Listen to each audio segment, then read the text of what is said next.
I was far from home, and the spell of the eastern sea was upon me.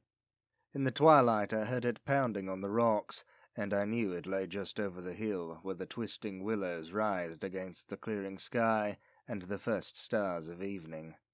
And because my fathers had called me to the old town beyond, I pushed on through the shallow, new-fallen snow along the road that soared lonely up to where Aldebaran twinkled among the trees, on toward the very ancient town I had never seen but often dreamed of. It was the Yule-tide that men call Christmas, though they know in their hearts it is older than Bethlehem and Babylon, older than Memphis and mankind.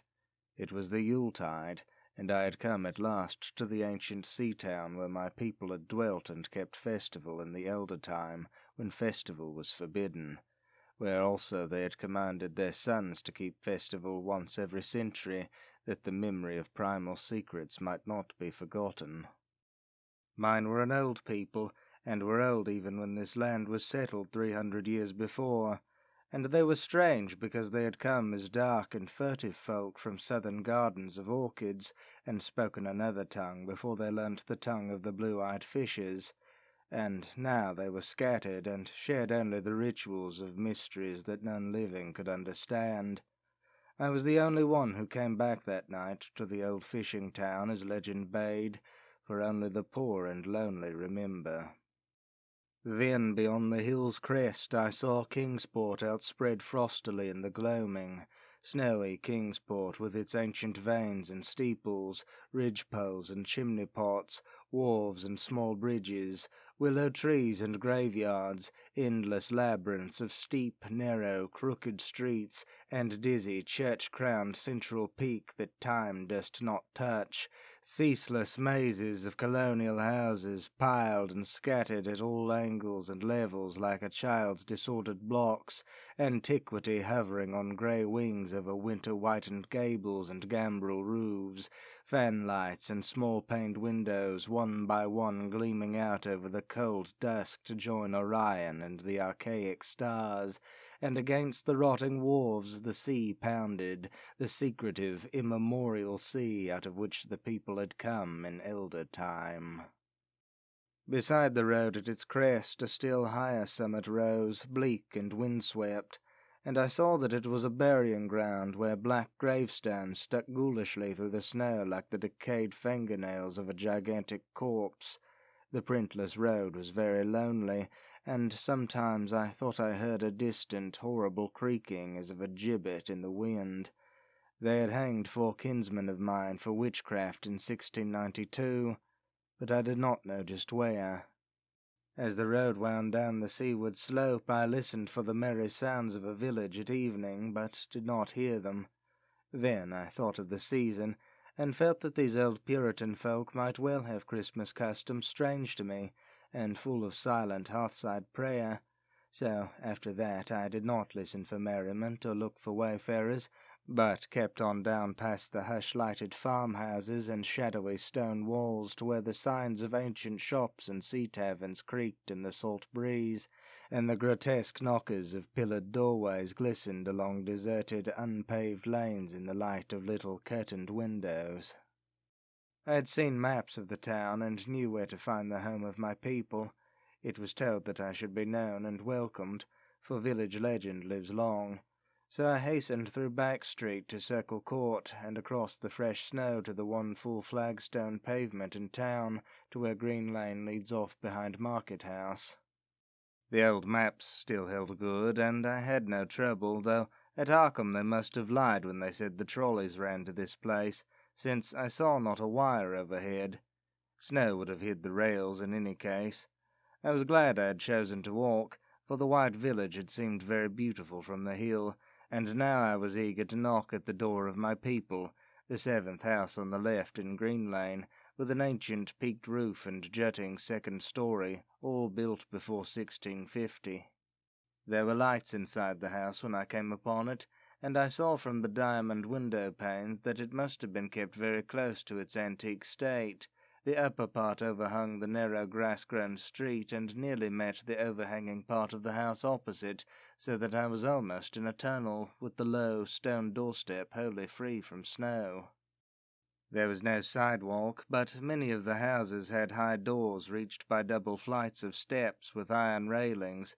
It was an odd scene, and because I was strange to New England, I had never known its like before. Though it pleased me, I would have relished it better had there been footprints in the snow, and people in the streets, and a few windows without drawn curtains. When I sounded the archaic iron knocker, I was half afraid. Some fear had been gathering in me, perhaps because of the strangeness of my heritage and the bleakness of the evening, and the queerness of the silence in that aged town of curious customs. And when my knock was answered, I was fully afraid, because I had not heard any footsteps before the door creaked open. But I was not afraid long, for the gowned, slippered old man in the doorway had a bland face that reassured me, and though he made signs that he was dumb, he wrote a quaint and ancient welcome with the stylus and wax tablet he carried. He beckoned me into a low, candlelit room with massive exposed rafters and dark, stiff, sparse furniture of the 17th century. The past was vivid there, for not an attribute was missing. There was a cavernous fireplace and a spinning wheel at which a bent old woman in loose wrapper and deep poke bonnet sat back toward me, silently spinning despite the festive season. An indefinite dampness seemed upon the place, and I marveled that no fire should be blazing. The high-backed settle faced a row of curtained windows at the left, and seemed to be occupied, though I was not sure. I did not like everything about what I saw, and again I felt the fear I had had. This fear grew stronger from what had before lessened it, for the more I looked at the old man's bland face, the more its very blandness terrified me. The eyes never moved, and the skin was too like wax. Finally I was sure it was not a face at all, but a fiendishly cunning mask, but the flabby hands, curiously gloved, wrote gently on the tablet and told me I must wait a while before I could be led to the place of the festival. Pointing to a chair, table, and pile of books, the old man now left the room, and when I sat down to read, I saw that the books were hoary and mouldy, and that they included old Morrister's Wild Marvels of Science, the terrible Sadducismus Triumphatus of Joseph Glanville, published in 1681, the shocking Demonolatria of Remigius, printed in 1595 at Lyons, and, worst of all, the unmentionable Necronomicon of the mad Arab Abdul al-Hazred in Olaus Wormius's forbidden Latin translation, a book which I had never seen, but of which I had heard monstrous things whispered. No one spoke to me, but I could hear the creaking of signs in the wind outside, and the whir of the wheel as the bonneted old woman continued her silent spinning. I thought the room and the books and the people very morbid and disquieting, but because an old tradition of my father's had summoned me to strange feastings, I resolved to expect queer things. So I tried to read, and soon became tremblingly absorbed by something I found in that accursed Necronomicon, a thought and a legend too hideous for sanity or consciousness. But I disliked it when I fancied I heard the closing of one of the windows that the settle faced, as if it had been stealthily opened. It had seemed to follow a whirring that was not of the old woman's spinning wheel. This was not much, though, for the old woman was spinning very hard, and the aged clock had been striking. After that I lost the feeling that there were persons on the settle, and was reading intently and shudderingly, when the old man came back, booted and dressed in a loose antique costume, and sat down on that very bench, so that I could not see him. It was certainly nervous waiting, and the blasphemous book in my hands made it doubly so. When 11 struck, however, the old man stood up, glided to a massive carved chest in the corner, and got 2 hooded cloaks, one of which he donned, and the other to which he draped around the old woman, who was ceasing her monotonous spinning. Then they both started for the outer door, the woman lamely creeping, and the old man, after picking up the very book I had been reading, beckoning me as he drew his hood over that unmoving face or mask. We went out into the moonless and tortuous network of that incredibly ancient town, went out as the lights in the curtained windows disappeared one by one, and the dog-star leered at the throng of cowled, cloaked figures that poured silently from every doorway and formed monstrous processions up this street and that, past the creaking signs and antediluvian gables, the thatched roofs and diamond-paned windows, treading precipitous lanes where decaying houses overlapped and crumbled together, gliding across open courts and churchyards where the bobbing lanterns made eldritch drunken constellations. Amid these hushed throngs I followed my voiceless guides, jostled by elbows that seemed preternaturally soft, and pressed by chests and stomachs that seemed abnormally pulpy. But seeing never a face and hearing never a word, up, up, up the eerie column slithered, and I saw that all the travellers were converging as they flowed near a sort of focus of crazy alleys at the top of a high hill in the centre of town, where perched a great white church. I had seen it from the road's crest when I looked at Kingsport in the new dusk, and it had made me shiver because Aldebaran had seemed to balance itself a moment on the ghostly spire.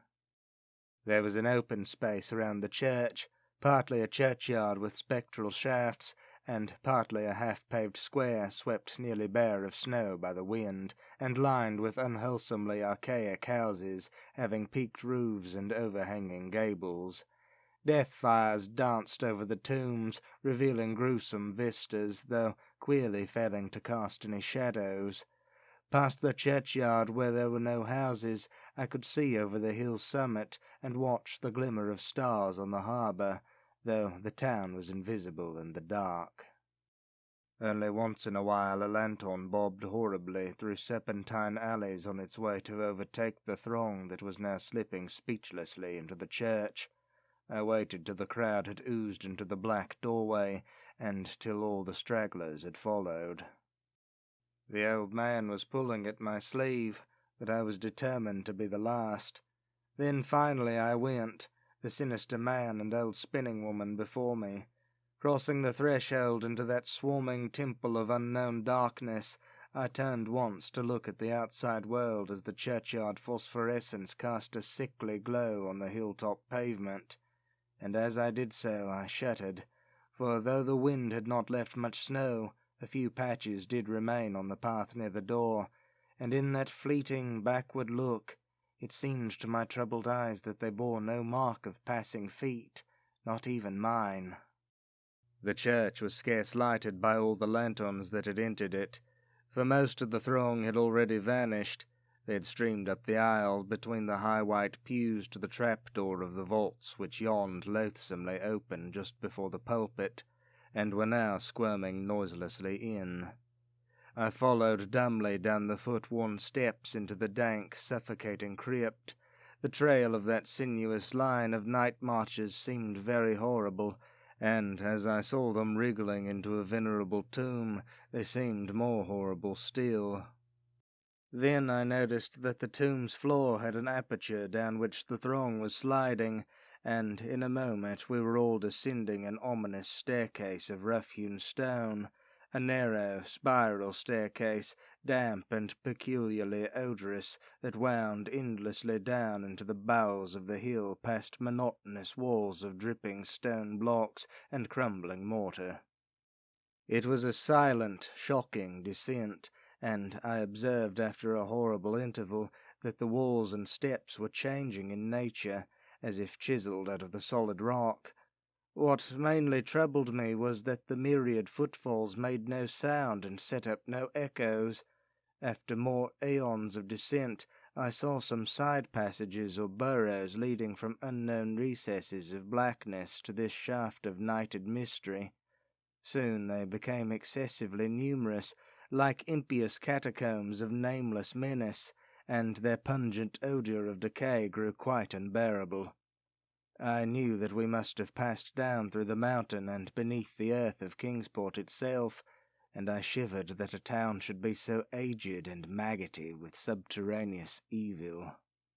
Then I saw the lurid, shimmering pale light, and heard the insidious lapping of sunless waters.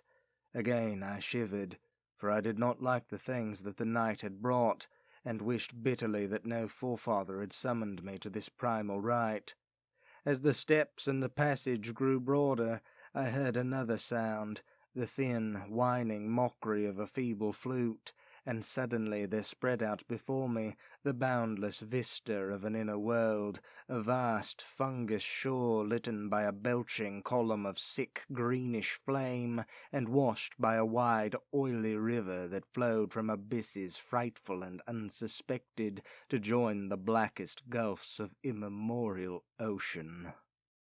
Fainting and gasping, I looked at that unhallowed Erebus of Titan toadstools, leprous fire, and slimy water, and I saw the cloaked throngs forming a semicircle around the blazing pillar. It was the Yule rite, older than man and fated to survive him, the primal rite of the solstice and of spring's promise beyond the snows, the rite of fire and evergreen, light and music, and in the Stygian grotto I saw them do the rite, and adore the sick pillar of flame, and throw into the water handfuls gouged out of the viscous vegetation which glittered green in the chlorotic glare.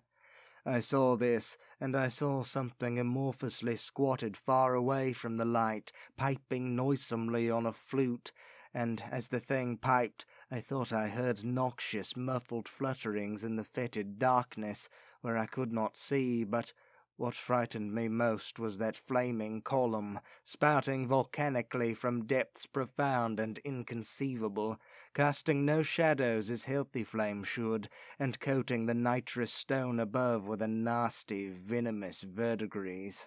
For in all that seething combustion no warmth lay, but only the clamminess of death and corruption. The man who had brought me now squirmed to a point directly beside the hideous flame, and made stiff, ceremonial motions to the semicircle he faced. At certain stages of the ritual they did grovelling obeisance, especially when he held above his head that abhorrent Necronomicon he had taken with him, and I shared all the obeisances, because I had been summoned to this festival by the writings of my forefathers. Then the old man made a signal to the half-seen flute-player in the darkness, which the player thereupon changed its feeble drone to a scarce louder drone in another key, precipitating as it did so a horror unthinkable and unexpected. At this horror I sank nearly to the lichened earth, transfixed with a dread not of this nor any other world, but only of the mad spaces between the stars.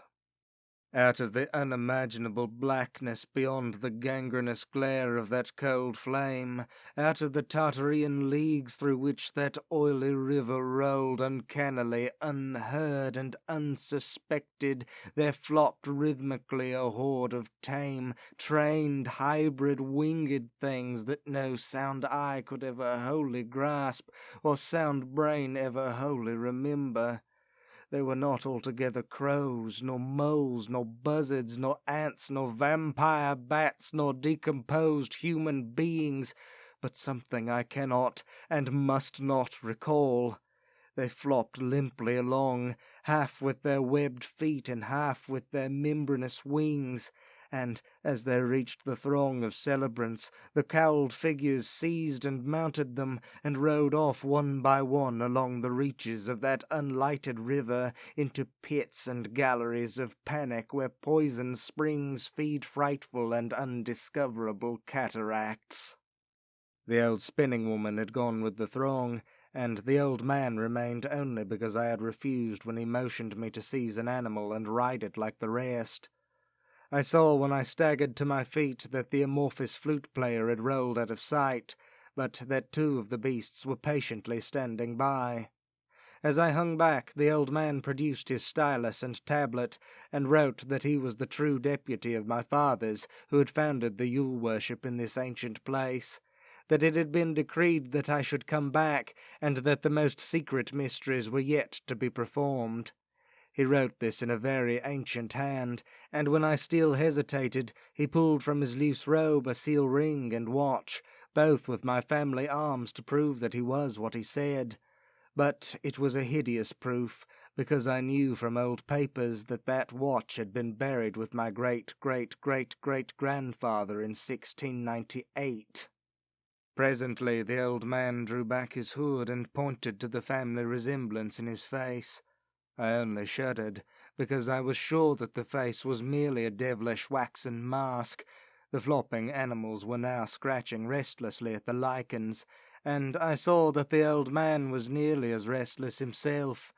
When one of the things began to waddle and edge away, he turned quickly to stop it, so that the suddenness of his motion dislodged the waxen mask from what should have been his head. And then, because that nightmare's position barred me from the stone staircase down which we had come, I flung myself into the oily underground river that bubbled somewhere to the caves of the sea, flung myself into that putrescent juice of earth's inner horrors before the madness of my screams could bring down upon me all the charnel legions these pest gulfs might conceal.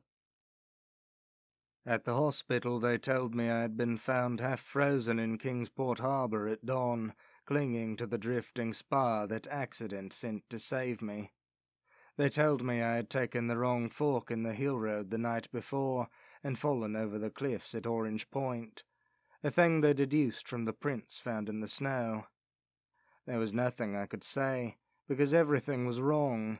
Everything was wrong with the broad window showing a sea of roofs in which only about 1 in 5 was ancient, and the sound of trolleys and motors in the streets below.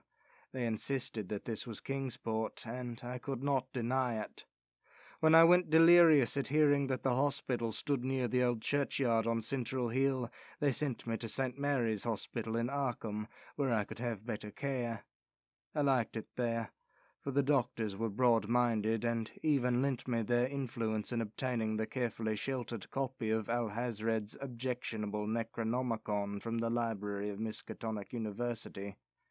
They said something about a psychosis, and agreed I had better get any harassing objections off my mind.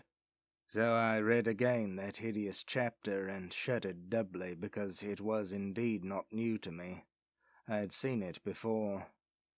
Let footprints tell what they might, and where it was I had seen it were best forgotten. There was no one in waking hours who could remind me of it. But my dreams are filled with terror, because of phrases I dare not quote. I dare quote only one paragraph, put into such English as I can make from the awkward low Latin. "The nethermost caverns," wrote the mad Arab, "are not for the fathoming of eyes that see, for their marvels are strange and terrific.